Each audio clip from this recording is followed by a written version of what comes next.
Hürmetlik vatandaş, bugünkü leksiyalarımızı başlayımız. Leksiyada Sıdıkacı Rozi, Washington'da sözdeyimiz. Bugün çizla 2025 yıl 3. ayının 8. günü vatandaş. Bugün bu münasebetlerin barlık Uyghur hanım kızlarının bayramını 8. Mart Ayallah bayramını tebrikleyimiz vatandaşlar. Bugünkü vaziyetimizi neysek? Asaslık mesele hazır Amerika Koşmuş Ştatlarının Prezidenti Donald Trump'ın uğraşını tez ahırlaştırış. Yani Ukrayna, Rusya oturusunu toqunuşunu tez ahırlaştırış. Bunun için Ukrayna Prezidenti Zelenski'ni ayvashga keltirish, ma'qulga keltirish ve bunun için Rusya Prezidenti Vladimir Putinni ayvash keltirish, ma'qulga keltirish. Hozir selishtirganda xabarlarga ve real faktlarga asoslanganda Amerika Qo'shma Shtatlarining Prezidenti Donald Trump'ning Rusya Prezidenti Vladimir Putinni ma'qulga keltirishi o'ng'ayga to'xtaydi. Selishtirganda Ukrayna Prezidenti Zelenski'ni ahvoli yoki bu masala chiqqan mavzu siyosiy bir kayniga yeni bilish, yana oldiga kelib ma'qul deyish, shunda miki bilan hozir xalqaro jamiyatga shundoq muomala qilyotdi desa, bu ortiq ketmaydi. Gap hozir Prezident Vladimir Putin o'ng'ayla ma'qul deb suhbatga keladi. Prezident Zelenskiy sal avorchilik paydo qilyapti desangiz bo'ladi vatandosh. Umumlashtirib aytganda. Biroq Amerika Qo'shma Shtatlari Prezident Donald Trump'ning bu urushni, Rossiya-Ukraina urushini tez oxirlashtirgandimi tez oxirlashtirish irodasi bu qat'iydir. Hargiz tavranmaydi. Mushundaq ahvolda uchinchi taraf yoki Rossiya bilan Amerika Qo'shma Shtatlaridagi munosabatni illish yoki bir yuqori ko'tarilish yoki bir-birini tushunish hosil qilish bo'lib 2. ayning 18 kuni Saudiya Arabiston Riyod suhbatidan keyin Amerika Qo'shma Shtatlari bilan Rossiya Federatsiyasi o'rtasida mushundaq bir illish harorat reallik o'tirg'i chiqdi desangiz, bu dal endi Jungo'ning 5'e qotadigan masala vatandosh. Yoki Jungo'ning 5'e qotadi deganda kishilarning kun tartibidagi yoki maqola xabarlarda kun tartibga Rossiya Jungo munosabati qandoq bo'ladi yoki Rossiya Jungo munosabati yana qandoq taqalloq uchraydi degan masalaning o'zi bir gap bo'ladi vatandosh. Meni bugün sizlarga buni so'zlayotganim bugün Amerika ovozining Xitoy tili programmasida nəhayət uzun bir parcha maqola e'lon qilindi vatandosh. Bunun qo'yilgan mavzuning o'zi shu Amerika Rossiya munosabati yaxshilansa Jungoning taqdiri yoki Jungo bilan Rossiya munosabatining taqdiri qanday bo'ladi degan gap vatandosh. Biz Arliqda Wang Yi, Jungo tashqi ishlar ministri Wang Yining bu masalani bir qator tilga olganligini sizlarning samimlarga tashlagan edik yoziq bilan. Bugun yana shuning munosabatda so'zlab o'tirib chiqishi mumkin. Bularni ko'rib aytamiz. Ondan endilikdagi yana bir xabar, endi bu xabar yoki vaziyat desangiz nihoyatda keskin.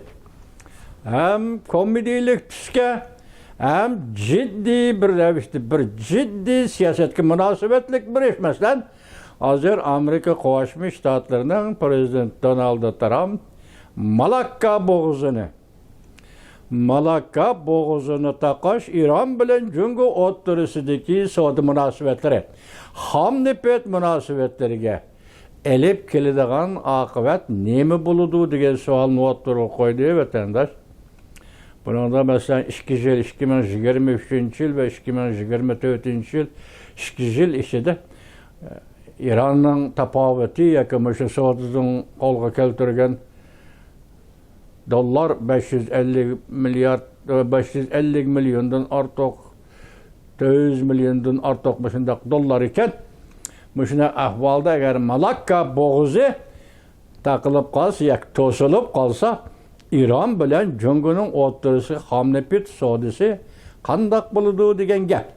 Endi bu takılıp kalıştan özü kandak ziyan elip kildiken desiniz, takılıp kalsa hamnepit vaxtıda yetip kelelmese, nepet ayrış zavutları işten toxtab kaladığan dercige berip yetediğen işken.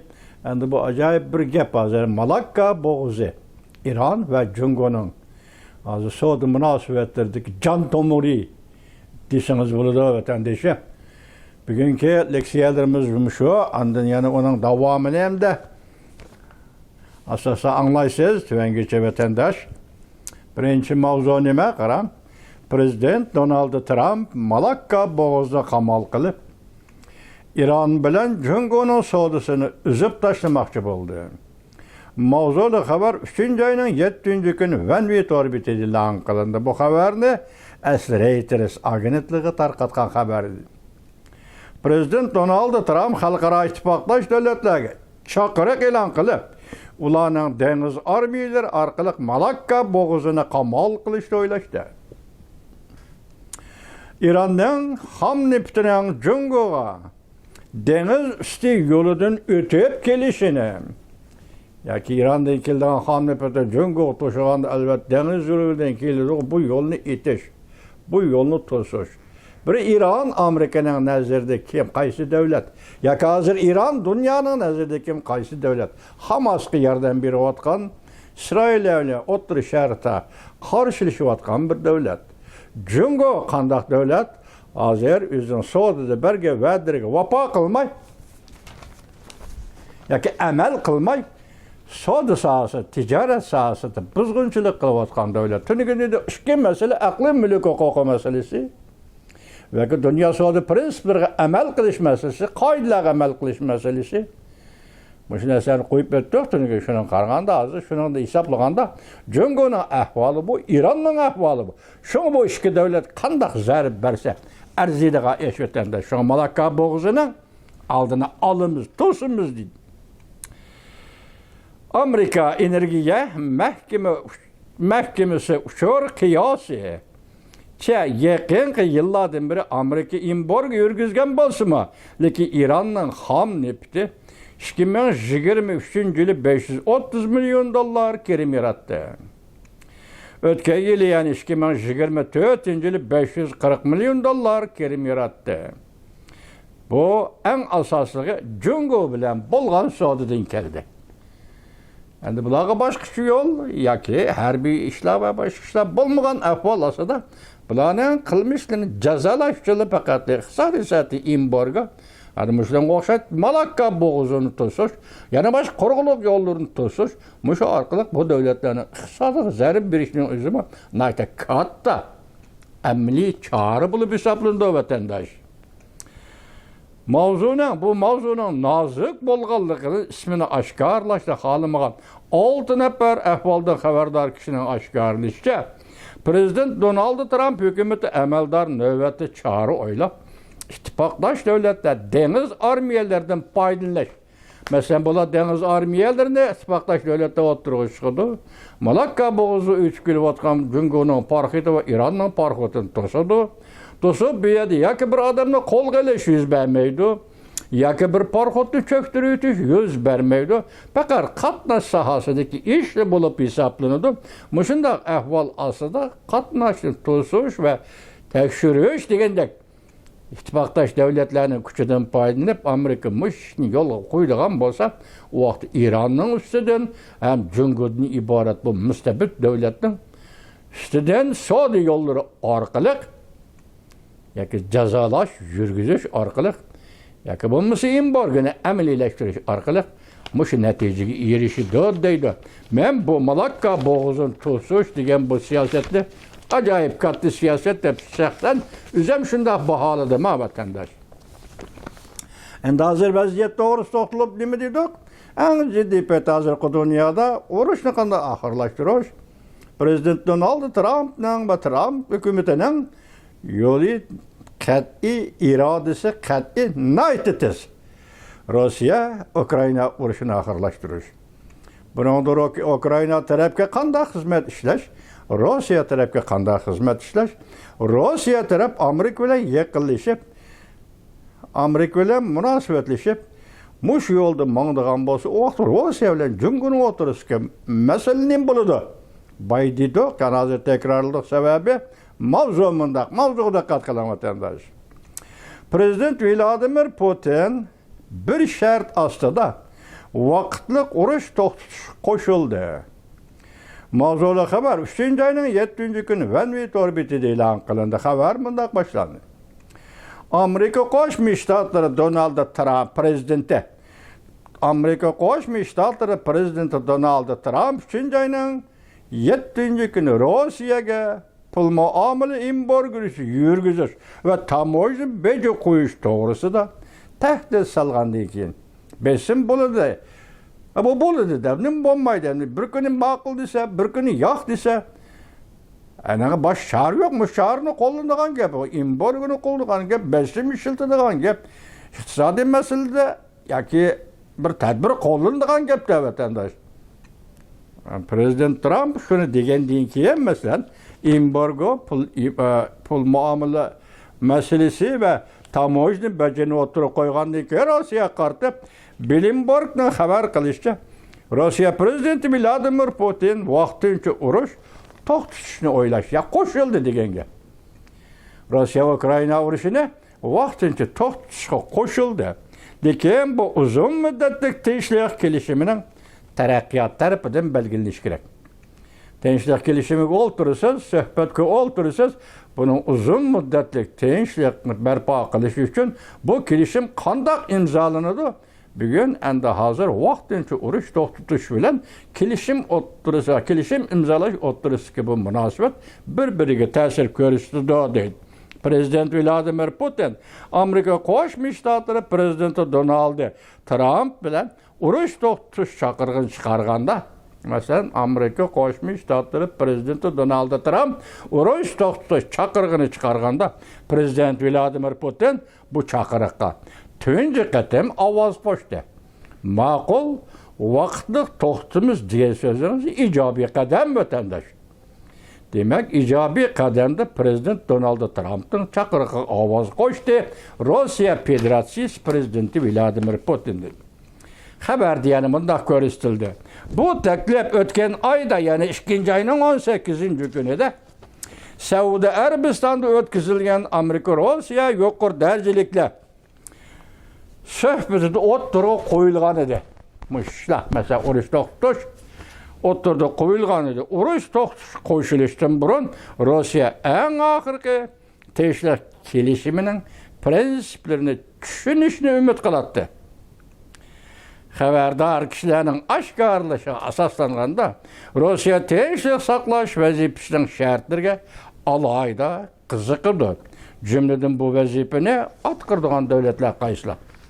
Tinchlik kelishimi imzolandi. Demak, hozir bu rayonga yoki Rossiya besib olgan zamin Ukrainaning territoriyasi urush yuz bergan urush maydoniga tinchlik saqlash qismlari yetib kelish kerak. Buning uchun Rossiya qiziqdi deydi. Masalan, tinchlik saqlash qismlari qaysi davlat armiyasidan tashkillangan bo'ladi? Ehtimal bunun için eğer hemmisi Avrupa'dan keldi tinchlik saqlash qismlari desangiz, Rossiya qaysi davlatdan tanlab oladi? Yaqında mesela Fransa'nın prezidenti Macron dedi ki, ben bütün Avrupa'nı yadro kuralları muhafazat küllüğü astığı alaman dedi. Fransa'nın prezidenti Macron. Şu gapni degan ki Rossiya Federatsiyasi prezidenti Vladimir Putin nim dedi? Napoleon'un çüyü dedi. Yani devlet başlıklı oturursa işte gaplar bulup durdu. Şuna ifade bildirdi de hesapta. Endi hozir şuna tinchlik saqlash qismlari Ukraina kirdigan bo'lsa, qaysi davlat armiyasiga kirish kerak? Buni Rossiya diqqat qiladigan va kuzatadigan alohida nuqta deydi. Amerika Qo'shma Shtatlari prezidenti Donald Trump ishxonasida muxbirlarning savollariga javob berganda, buningdan sal burun o'tirib qo'yilgan Rossiyani embargo qilishni qayta sharhlab, hamda prezident Vladimir Putinning tinchlik kelishimi imzolash arzusi bor deb hisobladi. Prezident Vladimir Putinga ishinamsiz deb muxbir savol qo'yganda, Amerika Qo'shma Shtatlari prezidenti Donald Trump bunday ko'rsatdi. Prezident Vladimir Putinning so'zlariga ishinaman. Prezident Trump bunday ko'rsatdi. Prezident Vladimir Putinning Rossiya Federatsiyasi prezidenti so'zlariga ishinaman dedi. Hamda Rossiya bilan Amerikaning munosabati intayin yaxshi. Rossiya prezidentiga ishonaman, Rossiya bilan Amerikaning munosabati intayin yaxshi. Jungo bu so'zlarni anglab turibdi. Tashqi ishlar ministri Wang Yi, Xi Jinping degandek, Jonanxayning rahbarlari bu so'zlarni anglab turibdi hozir vatandosh. Ishonaman, munosabatimiz yoki Amerika, Rossiya munosabati intayin yaxshi. Va inkor qilishga bo'lmaydiki, Rossiya hozir Ukrainaga shiddatli hujum qilyapti. Mushu fursatda tinchlik kelishimi imzolaymiz deyotgan fursatda, vaqtli urushni to'xtataman deyotgan fursatda Rossiya Federatsiyasi hozir Ukrainaga shiddatli hujum qilyapti. Prezident Donald Trump deyotdi, gumon qilishga bo'lmaydi, shiddatli hujum qilyapti. Bu yerda endi Rossiya tarafdan chidamasligi bor deganga. Tinchlik so'zlanayotganda, tinchlik tartib ketayotganda, sen yana hadab Ukrainaga hujum qilsang, buni ko'tarilmaydi, hech qanday qadam qabul qilinmaydi vatandosh. Lekin prezident Donald Trump yana bunday ko'rsatdi. Rossiyaga selish turganda Amerika Ukraina bilan yaxshi aloqa qila olmayotdi. Yani bunday aytganda, Ukraina sal kapsizlik qilyotdi deb tushunsangiz bo'ladi vatandosh. Amerika Qo'shma Shtatlari ham shunday muomala qilayotganda Ukraina bilan tez yaxshi aloqa qila olmayotdi. To'qinishni hal qilishda Ukraina tayindigan hech qanday dastak yo'q. Asos yo'q. Ya g'alaba qildim degan asos yo'q. Ya davomli urushadigan bo'lsam kuchim yetidi deydigan asos yo'q. Boshqa yani hech qanday asos yo'q. Bu asosning hammasi bütün destek, bütün asas yana Amerika Qo'shma Shtatlari. Dollar yordami, harbiy qurol-yarog' yordami, amaliyotda hozir Ukrainaga berilayotgan yordamni vaqtli to'xtatdi Amerika Qo'shma Shtatlari. Shunday ahvolda tinchlik suhbatga kelishingiz kerak Ukraina. Qoida bo'yicha shunaqa bu. Destek yo'q. Ukrainaning qo'lida hech qanday destek yo'q. Amerikaning buningdagi Ukrainaga beradigan yordami Ukrainaning tinchlik suhbatiga tayyorlik qilish ahvoliga bog'liq bo'ldi. Men yordam beraman, Ukrainaning qayta qurilishiga yordam beraman. Muchiq bo'lganda shunday bo'ldi. Urushga yordam bermayman, chunki bu urushni oxirlashtiraman deyapti Amerika Qo'shma Shtatlari prezidenti Donald Trump. Yana bir xabar vatandoshim, Amerika Qo'shma Shtatlari davlat ishlar kotibi Marko Rubio Ukraina tashqi ishlar ministriga mundaq dedi. Amerika Qo'shma Shtatlari prezident Donald Trump qat'iy va tez orada urushni oxirlashtirmoqchi bo'lyapti. Mavzuli xabar 3-oyning 7-kun Tayvan markaziy agentligida e'lon qilindi. Xabar bunday boshlandi. Davlat ishlar kotibi Marko Rubio bugun Ukraina tashqi ishlar ministri Andrey Sobixa va telefon berib, Amerika Qo'shma Shtatlari prezident Donald Trump qat'iy va tez orada Rossiya Ukraina urushini oxirlashtirmoqchi bo'lyapti deb ko'rsatdi. Reuters xabar qilib bunday ko'rsatdi. Amerika Qo'shma Shtatlari davlat mahkamasi bu ikki davlat diplomatlari, masalan Ukraina, Amerika ikki davlat diplomatlari telefonda so'zlash bo'lgandan keyin bayonot e'lon qilib bunday ko'rsatdi. Davlat mahkamasi, ya'ni Amerika Qo'shma Shtatlari davlat mahkamasi prezident Donald Trumpning urushni tez oxirlashtirish irodasini ta'kidlaydi. Her qaysi taraflar darhol tadbir qo'llanib, yoki urushga munosabatli har qaysi taraflar darhol harakat qo'llanib, abadiy tinchlikni barpo qilishi lozim. Davlat ishlar kotibi Marko Rubio bundan sal burun Fransiya tashqi ishlar ministri Barrot bilan telefonda so'zlashib, Rossiya Ukraina urushi masalasini muhokama qildi. Amerika Qo'shma Shtatlar Davlat Mahkamasi bayonotida bunday ko'rsatdi. Davlat ishlar kotibi Marco Rubio Prezident Donald Trump'ning abadiy tinchlik o'rnatish irodasini ta'kidlaydi, qo'llaydi. Davlat ishlar kotibi Marco Rubio hamda Amerikaning bu nishon uchun Fransiya bilan hamkorlashadiganligini ham ta'kidlaydi. Demek Avrupa'daki Fransiya hazır Ukrayna urushi ve bu urushni oxirlashtirish to'g'risida Amerikaga yaqin keldi. Amerika qo'shildi. Hozir davlat mahkamasi Amerika Qo'shma Shtatlari Fransiya to'g'risida yuqorida gapni dedi va nima dedi? Urushni oxirlashtirish, to'xtatish to'g'risida Fransiya hukumati ham Amerika Qo'shma Shtatlari bilan hamkorlashadi dedi. Prezident Donald Trump bunday ko'rsatdi. Rossiya Ukrayna urushini oxirlashtirishni umid qilaman. Mishada oxirlashtirishga birinchi qat'iylik, ikkinchi tez arada oxirlashtirish. Shuning uchun agar Rossiya bo'yin tavla qiladigan bo'lsam, pul muomala, tamoyil beji, embargo.